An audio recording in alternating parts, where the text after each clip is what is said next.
All right, we are here today with Kaia Kater. She's been a roots music staple for quite a while now. Her new album is called Strange Medicine, and the first song you just heard is Maker Taker. Kaia, how are you doing? I'm good, Trevor. How are you? Good. I don't know if I've ever heard someone describe the pressure to write put in quite that way. Tell me about that pressure that you feel even from external places to bare your soul for these albums, especially the focus on trauma. Oh, yeah, that's a great question. I think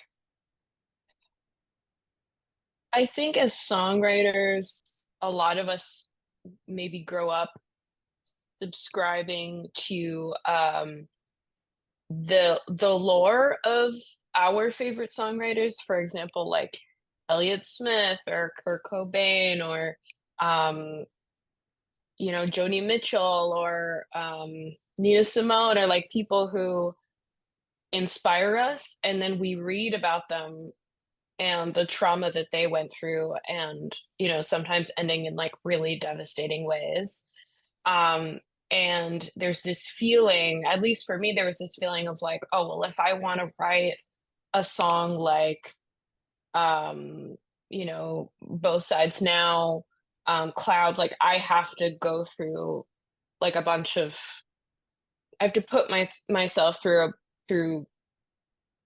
hell, basically. Like if I want to write anything good, um, I have to be traumatized. And, I think there's also this understanding in comedy, right? Like trauma makes you funny, or this idea that your skill comes from what you've been able to make of really difficult situations. And to that extent, I think there is some truth.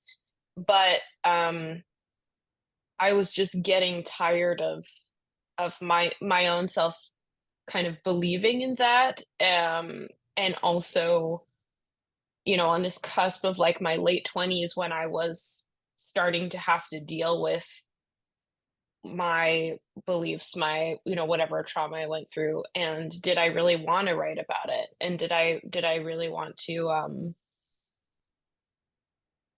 let the listener into my inner world in that way. And it was the first time where I started really like looking at it in a 3D way, rather than just spitting something out on a page. And in 2016, I wrote a song called Rising Down, which is about police violence against Black people. And that was a really important song to me. And to a certain extent, it was very cathartic to write. But then I also didn't think about the fact that I'd have to sing it each night. And what does that look like? You know? So I just wanted to write a song that talked about maybe like the joy of touring, or like of songwriting, and it not always having to be like dredging up your trauma, for people in a song. You know what I mean? Yeah, sort of the flip side of that. What keeps you coming back to those traumatic topics, whether or not it's your story or someone else's? Because even on this album, there is a fair bit of it.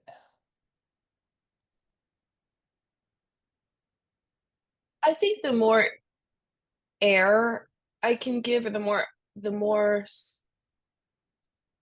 space I can give to a topic like that, like, I write a lot from my lived experience, right? And like Grenades, my last album was about my dad coming to Canada after the US invaded Grenada in the Caribbean, and like that, like it or not, like that's part of my story. And his um developmental safety was basically halted. Like he became an adult at 14, and so that greatly affected his ability to like parent me like an adult, and so I feel a lot like songwriting is like the place where I try to make sense of all of that, of I wouldn't even call it trauma, but like what are my feelings about that? if I go back and try to explore his life before I was born, does that give me some sort of context? It's like I'm kind of like relitigating and investigating these things in my life, and it helps me feel better about them. Like, for example, I was in an age gap relationship when I was really young, and no shade to age gap relationships. I think so many of them can be really great, but I was just too young to be like, I was a teenager and I was like with a 30-year-old, and I at that point didn't really think about the power dynamics within that. But now that I am 30, I can like go back and figure out how I felt about that. And that inevitably just comes out in my songs. So you're going to write the tough stuff, even if you maybe have mixed feelings about sharing it night after night. Yes, and I think also like at 30 versus at 2022, um I'm much more aware and cognizant while I'm writing. Is this a song just for me? Or is this a song that I share with the world? Because there's tons that I've written that are just like they're just for me to process something, and I think I'm much more keen to give whatever character it is in my song, whether it's based on me or not. I'm much more likely to give them some kind of agency in the song so that when I sing it each night, there is more of a 3D look at um like what life experience is, which is like it's complicated. Someone can hurt you, but you can still love them. You know, yeah, you can feel like you went through some shit, but then you worked it out and you got out of it. I think that to me, as I get older, like it's much more, that's much more my approach. All right. Gonna move on to one called Often as the Autumn. I felt like it was, I mean, at least the one that drew me in close to listen to what was going on, what was the reason behind this mood, and just turned into an extraordinary fable. Is it based on an established story?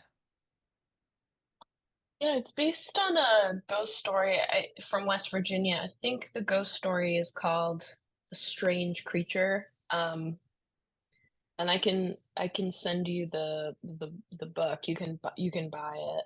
It's like a book of ghost stories from West Virginia, and I read it.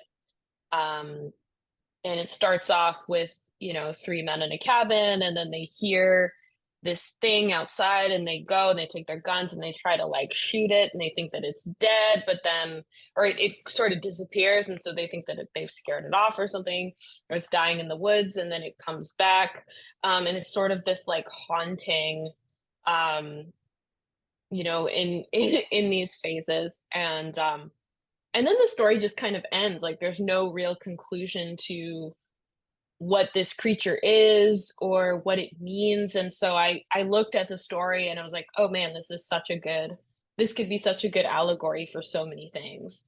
And so I changed the protagonists to be women, and I started off the story in a similar way. Like they wake up in the middle of the night and they hear a noise outside, and it's like a ghost story.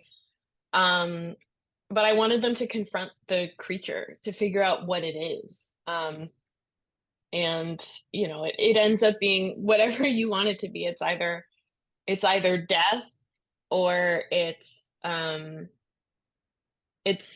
could be an allegory for like depression. I was thinking a lot about that, like something that sort of comes and goes and you try to fight it off as best as you can, but like sometimes you just have to live with something chronic. Yeah, and so I just wanted to write something really solid and maybe entertaining for people, because a lot of my writing is very abstract. And something that I love about ghost stories and ballads is that you can follow this story verse by verse, and it feels entertaining. Yeah, I was really drawn to what the creature said when it opened its mouth and talked about, why do you deserve mercy? Why are you trying to apply human laws to nature? Mhm. Why did you have it open its mouth and sort of say what it's all about? I know that was very different than the original story you described to me. Mhm.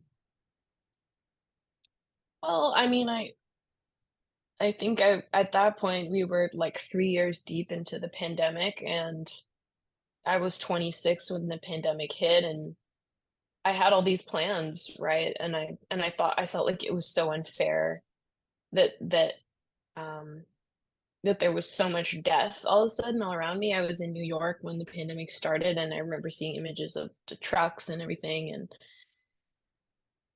yeah, I just felt like, "Well, why is this happening?" You know? I felt this kind of, like, futile. It felt biblical in a way, like, I felt like I was, you know, um, like a human that was being subjected to some biblical wrath and didn't understand why, um, and I think I needed to the creature needed to sort of have an answer to these humans who were wondering, to these women who were wondering why their crops were failing or why their sheep were dying, you know, because they felt like they were good people and they didn't do anything wrong. Yeah, and I think I needed something kind of scary to reckon with, you know, so many of the other songs, the characters have agency and they get whatever they need, like, they get revenge or they find their joy or you know, and I really wanted this one to be the listener kind of sitting with the inevitability of death, you know, that it's kind of coming for us all, and sometimes it's unfair and sometimes it doesn't. Yeah, it feels completely nonsensical. And, yeah. Man, really light stuff. Yeah, let's get slightly lighter. Tell me about crafting the mood in that song in terms of the instrumentation and the vocals, more of a technical question about Mhm. how you establish the eerie setting. So I worked with my co-producer, whose name is Joe Grass, and he's, made a lot of great records. He's played with Patrick Watson and the Bar Brothers, sort of like a Montreal Canadian indie folk scene. And we made the track basically entirely in his project studio. He played this, like, detuned viola over, a lot of the track, and we also had, like, a children's-sized pump organ, that we'd been loaned, and so we played that. And originally, it was just supposed to be, like, my voice with nothing behind it, and I think the more that we thought about it, the more we realized that it would be really neat to bring in these really creepy tones that maybe were, like, a little hard to identify what it was, to match this idea of this creature that the women really still don't know what it is. Um, and so that was, like, the basis of that, and also to record my vocals, we went into, like, a proper studio, but, there was a band rehearsing above me. I was in the basement of this studio, and there was, like, a bottom part and an upstairs part, and there was this band called No Bro who were, like, making their record above me, and they're this, like, rock band, and we had room mics set up, and then we had, like, a close mic on my voice, and, we got, like, the perfect take of me singing, and then we realized that the room mics were picking up some of the drums from upstairs, and so we decided like, okay, rather than trying to do this all over again another day, we're just going to use the close mic on Kaya's voice. Um, and so I like to think that it was like an accident, like, you know, whatever, when stuff goes wrong in the studio, but I did feel like my voice had like more of an intimate kind of like I'm singing into your ear kind of vibe on that track just because we lost the room mics. Yeah, I would say that is quite a happy accident. Um, how similar is that creature in Often as the Autumn and some of the other villainous forces on the album, whether it's Mm. a much older man or the the questionable businessman or the French in uh Fadoon Yeah. Fadoon, sorry. Oh, wow. These are really great questions. Thank you. I think the creature is particular mostly because it doesn't have it's not motivated by good and evil, you know? And I think I like explore I try to explore a lot of those ideas, like who is the righteous person in the song? Who is trying to do the righteous thing? You know, like Fedon is he's fighting for the abolition of slavery, so that's inherently righteous. So then the colonists are the ones who are the bad ones. Or in The Witch, it's like the woman is like trying to obtain her freedom and independence, and so it's like the men who are and I what I really liked about Often as the Autumn was that no one really was at fault. Like it's just kind of like the laws of nature. Nature is metal kind of thing. And I actually have like a lot of affection for the creature in Often as the Autumn. Whenever I sing what the creature is saying, I feel conviction. Um, in a way that I don't like I kind of identify with the protagonists in the other songs. All I think right, the creature is just like telling it like it is, and there's something cool about that. let's hear Often as the Autumn, and we'll be right back.